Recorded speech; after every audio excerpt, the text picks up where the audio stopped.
start. It's a drag race now. It's all about boat speed. It's all on the flight controllers. What a spectacle that SailGP putting on here. This is Anything But Footy, the Olympic and Paralympic sport podcast. On the 30th and 31st of July, the Great Britain Sail Grand Prix will return to Plymouth for the second year in a row. 9 teams featuring the world's best sailors will battle it out in short, intense races in identical hydrofoiling F50 catamarans that reach speeds approaching 100 kilometres an hour. They call it the most exciting race on water.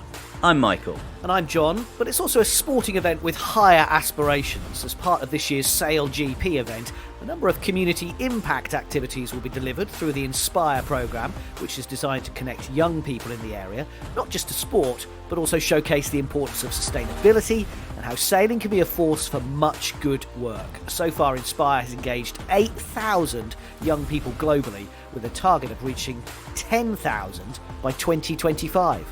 Wow, look at this. This is seriously NASCAR on water as the foiling F50s here on Lake Michigan putting on a show. It's Canada, Great Britain, New Zealand out in front. In this episode of Anything But Footy, we're looking forward to seeing SailGP in Plymouth at the end of July. The British boat will be driven by Sir Ben Ainslie, winner of 4 Olympic gold medals and 1 Olympic silver medal. Also part of the crew, an Olympic rowing champion, Matt Gottrell, who we'll hear from shortly. But watching on will be the most successful female Olympic sailor ever. She would have been on the water, but she's pregnant right now, so instead will be in Plymouth in her ambassadorial role with SailGP. So my name's Hannah Mills, a double Olympic gold medalist sailor and part of the Great Britain SailGP team. Firstly, Hannah, you won that gold medal. It was a huge relief, but you haven't really stopped since. No, I haven't. Obviously I've retired from Olympic sailing, and I guess generally you think of retirement as time to put your feet up. But no, I've been non-stop ever since, doing some really cool projects, a lot of sustainability stuff, getting involved with SailGP and the British SailGP team, which is sailing, but in a very different way to the Olympics, and getting pregnant. So it's all go. I wondered how many retirees are pregnant, just generally. That's true. Yeah, I mean, I definitely haven't retired. Olympic sailing doesn't quite afford that retirement in the early 30s, but yeah. But you obviously wanted to carry on and spread the sailing word. You are the greatest female Olympic sailor of all time, but you didn't want it just to end there. No, I think as a female in sailing, the Olympics is fantastic because we've got 50-50 in terms of men and women split. Opportunities are great. But beyond that in our sport, there's definitely a big void in terms of women in professional sailing. And so I just feel quite lucky that, at the time that I'm sort of coming to the end of my Olympic career, actually some incredible opportunities to try and close that gap in our sport have come up with SailGP and their Women's Pathway programme and some other great initiatives in some of the other big sailing events outside of the Olympics. So it's a really exciting time, and hopefully, I can lead and pave that pathway so that it is a pathway and there is longevity and future girls who are starting out their sailing career now have something aspirational to aim to beyond the Olympics. Because that is something that SailGP are doing, they're making sure that there is that equality effectively. Yeah, exactly. So, the boats that we sail in SailGP are very different to any other type of boat you could sail. The principles are the same, but the way you sail it is different. So it's human-machine interface. So we have a flight controller who's basically got a Game Boy controller and buttons everywhere, and so it is different. And there's a big sort of experience gap because women haven't been sailing these boats, and they're fast. They go up to 100 kilometres an hour. Dangerous, so you have to know what you're doing. So it's really important that we put these steps in place so that we can upskill, we can learn in a safe environment, and then ultimately end up with hopefully a fully mixed league. SailGP, is it Formula One on water, or is that too simplistic? No, I mean, I think it's a great analogy. It's unbelievable. It's incredibly fast. The racing's seriously tight because we have boundaries. So the boats are all kept together. You've got 9 boats racing around at sort of 80 to 100 kilometres an hour. So it's pretty manic. Lots of passing, lots of changing of places, lots of chaos. It's amazing. Like to race on the boats is amazing, but I've done a lot of watching recently, obviously with being pregnant, and it's just as good to watch. So yeah, it's very cool. And I guess the main difference with SailGP and Formula One is that there's the boats are all the same. You know, there's no performance advantage to any of the boats, so that keeps the racing really exciting because everyone's got access to the same information, everyone's got access to the same boats. So the Great British team is Sir Ben Ainslie's team. Yeah. How did you get involved? Did he just WhatsApp you? Yeah. Hello, fellow Olympic champion. Yeah, well, so SailGP at the start of season 2, which was last season, launched their Women's Pathway programme, and so it launched with a series of sort of trials, I guess, for each team to kind of choose the females they wanted to take part. So I went out to the first event of last season in Bermuda, which was a couple of months before the Olympics. Trialled, sailed with Ben, got to know the team, did all of that, and then they had various other female athletes coming over the next few months. And then and then I got a message from Ben, I think the day before the games started, which is cracking timing, to say that we'd love you to join the team full time after. Only if you win a gold. Yeah, exactly. I was waiting for that bit on the end, but luckily that didn't come. But I did feel that extra little bit of pressure to be like, oh, maybe he'll change his mind if I mess this one up. And then the events are into season 3 now. Yep. Great Britain are third in the table. We've had Yep. a couple of events so far, but Plymouth is going to be huge at the end of July, 30th and 31st, the Saturday and Sunday. What can people expect if they come down to the Hoe? Yeah. So as you said, 30th, 31st of July, get yourself down to Plymouth. We've got the SailGP home event there. What can you expect? I like to think of coming to a SailGP event. It's sort of a family festival type vibe. You kind of sit outside over the race course in Plymouth on the Hoe, where it's a huge grassy bank. There's lots going on, lots to see, lots to do outside of the racing, and then you get the sort of hour and a half of action-packed racing to watch. I like to think it's sort of like a cricket festival, that type of vibes. It's really family orientated. So yeah, bring your families, come on down, support the team, because we would love the home support. We've seen the American team get a lot of home support recently at the American events, and it definitely lifts them and pushes them. So yeah, we'd love that here. And we saw obviously London 2012 down in Weymouth and a home crowd and the success that you guys had there as British Sailing. Can you hear it when you're in the boats? Yeah, you can, yeah. SailGP is slightly different to the games. At the Olympics they were quite close to the shore, but this is sort of next level close. We are right there. So yes, at every event we've been to so far, you can hear the spectators when you're near the shore, and it's such a boost. It's really cool. Another thing that's important to you, I know personally, is the sustainability. Yep. And SailGP is really pushing that climate change agenda and sustainability moving forward. It wants to be a sport known for it. Yeah, absolutely. I think SailGP have kind of led from the front in terms of as soon as it became a sporting event, sustainability was embedded at its core. And I guess when you sort of put yourself out there to try and be the most sustainable sporting and entertainment property out there, it's a big statement, and so you have to be backing that up with real action and real stats and real measuring. And so the first thing is to understand your footprint and your impact, and then the next thing is to understand how you reduce that. And if you haven't got the answers, find the businesses and the companies that are pushing the technology that you can help promote as well, by integrating them into what you're doing, to hopefully accelerate that change and hopefully push innovation to happen quicker, which is what we need. And that's exactly what SailGP are doing. So it's really exciting to be a part of that and learn from what they've been doing within our own SailGP GBR team, understanding, okay, well, what can we do and how can we do that? And so, for us, sustainability is embedded within our team as well, and we've got some amazing initiatives with Protect Our Future, which is our purpose partner, which is all around climate education for young people, which we're pushing really hard. And then also obviously the Impact League, which is a pretty cool SailGP initiative. It's essentially pitting each team against each other in many different areas of sustainability, and we're all audited pretty severely. So it drives competition, that's for sure, but also collaboration, because you get marked on sort of being collaborative with other teams, which is obviously crucial when it comes to solving the climate and nature crisis. So yeah, there's lots of sort of authentic, cool things that SailGP are doing, and our goal is to push this into other sports and push the reach of sport, which is already huge, but widen that into sustainability and climate change. And you, as we know, are not racing, but you're doing all the hard work, meeting you're being with all the school children, and how does that feel, trying to get that next generation involved? Yeah, it's awesome. It's funny. I'm not sure when I've had my baby and I'm back racing. I don't know how I'll have time because I'm so busy off the water with, as you say, with all the sort of impact projects. You know, we go into a lot of schools at all the different locations that we have events. A lot of sailing clubs, speaking to the young people and actually delivering some of the climate education from Protect Our Future to these schools and getting it out there.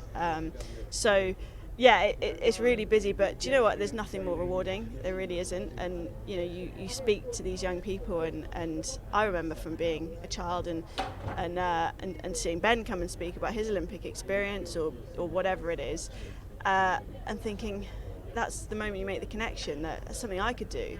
This person's done it. This is their journey. I can relate to that in some way. So maybe I could do it. And you really see that when you speak to young people. Or if it's about climate change and sustainability, it's like, I can make a difference. I can have an impact, and that's so powerful. Final question: are you okay? Are you enjoying it? Are you looking after yourself? Yeah, it's important. Yeah. But it's a great time to be pregnant as well. I understand. That's what my wife told me anyway. Yeah, I wouldn't say I love being pregnant. No, I mean, obviously the end result hopefully is all good and everything goes as well as it can be and everyone's fine. But yeah, it's twofold, I guess. It's allowed me to focus a lot more heavily on spending time, sort of like we've talked about, in schools and all of the sort of stuff that comes around SailGP, but I definitely miss sailing and I definitely miss racing. So I'm excited to get back to that as well afterwards when I'm ready and when I feel fully recovered. Well, we wish you all the best with your excitement Thank that's you. to come, and thank you for telling us all about SailGP. Yeah, thanks so much for having me. That's John with a great interview with one of our favourite Olympians, Hannah Mills, the Rio and Tokyo Olympic gold medalist, silver medalist from London.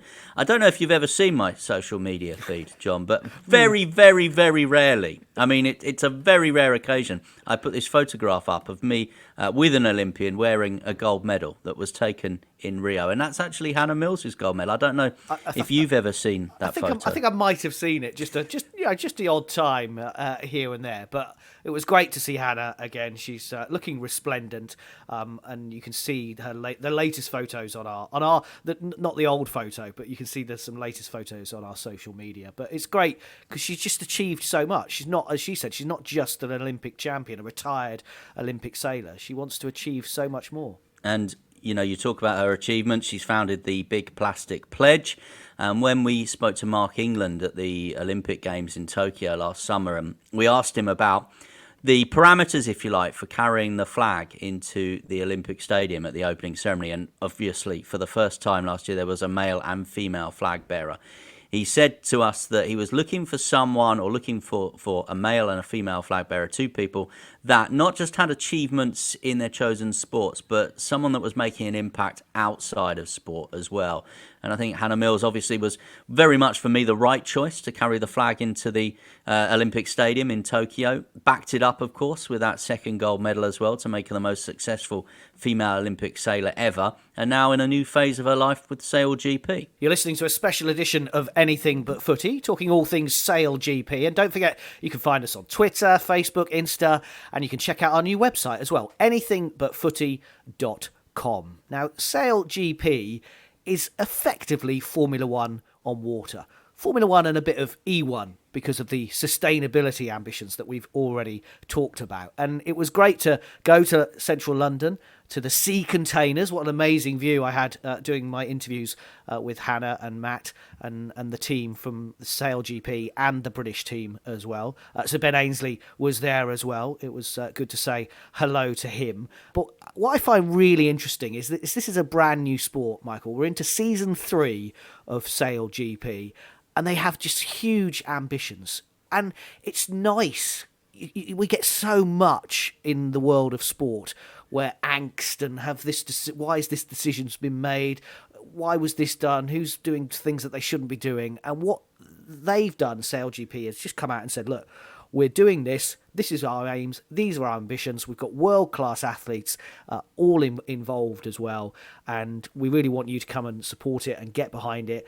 And also just have some fun. Because that's the other thing. It is a sport and it is spectacular. And it's going to be amazing. Well, actually, let's not hear me talking about it, particularly from Plymouth Hoe. But we talked to everyone about what it's going to be like in Plymouth. And I caught up with 2016 Olympic rowing champion, now SailGP sailor, Matt Gottrell. The obvious question is, how do you go from being a rowing Olympic champion to being a grinder, which I've no idea what means, you'll have to tell me what that means as well, but on a sailing team? When you say it like that, it seems fairly far-fetched. There is some logic in the madness, I guess. Firstly, the two roles are both very physical, so years of being beaten by a stick in the rowing world kind of lends itself well to being fairly fit, and that kind of in this world is quite helpful. But for me, I started sailing as a kid. I was 8 years old. It was kind of my hobby as I was growing up.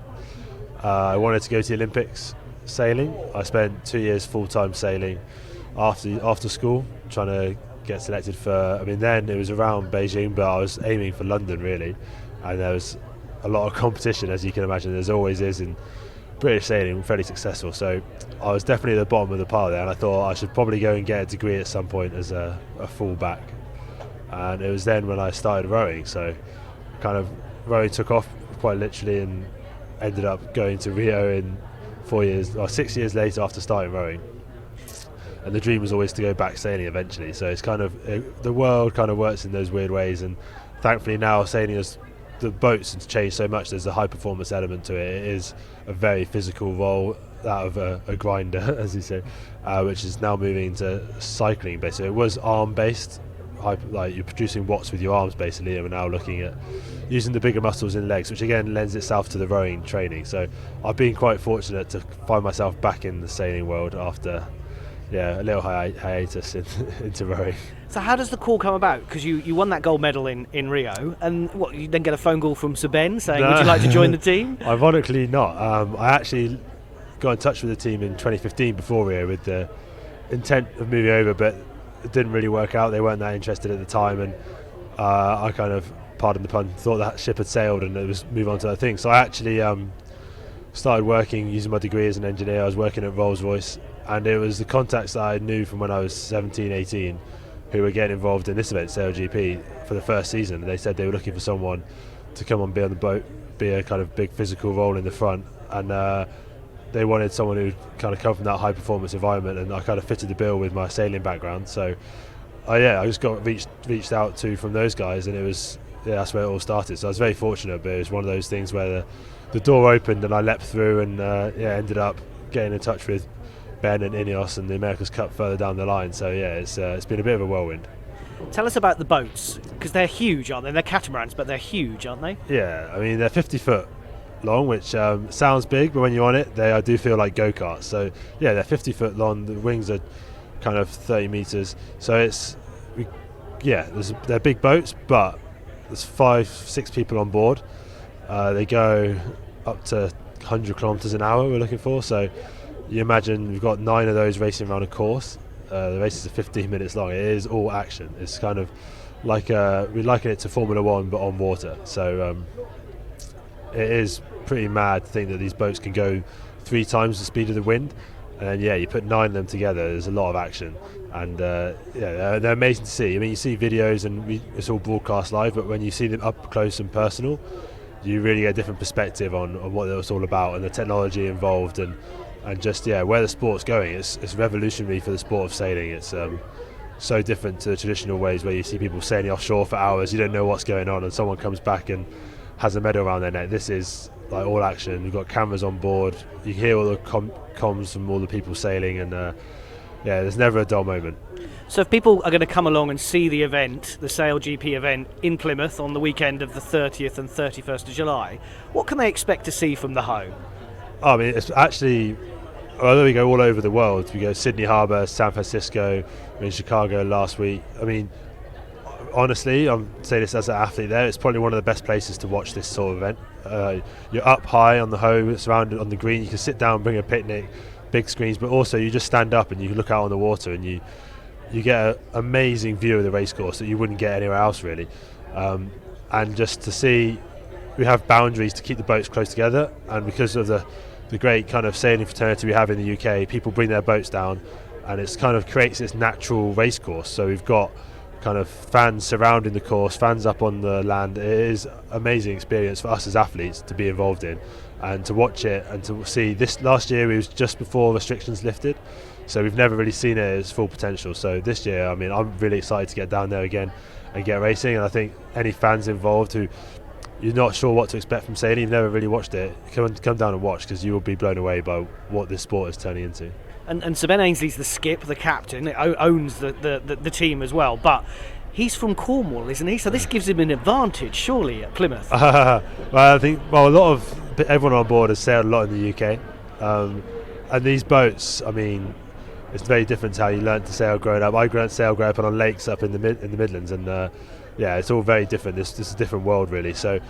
Local knowledge is always good, but the race courses are so small and it's more about boat-on-boat stuff and just learning from our experiences. And we've had a good start to the season now, so we're trying to just bring that through to Plymouth. We haven't had a win yet this season, so it'd be a great place for us to go about it. And the home crowd is definitely a big factor for us. I mean, we're so close to the land that you can actually hear the crowd oohing and ahhing as you go around the course, so a few cheers from that will definitely keep us going, and hopefully we can get a race win when we get down there. But I mean, especially for Ben and Hannah as well, being not only the greatest sailors this country's ever seen, but the greatest sailors the world's ever seen, Olympic level, to have them racing on the same team in home waters, and it's a fantastic opportunity for us as a nation to kind of show what we can do. Well, Matt, we wish you all the best of luck. Thank you so much for talking to Anything But Footy. No problem. I'm glad to be here. 2016 Olympic rowing champion turned SailGP sailor Matt Gottrell speaking there to John.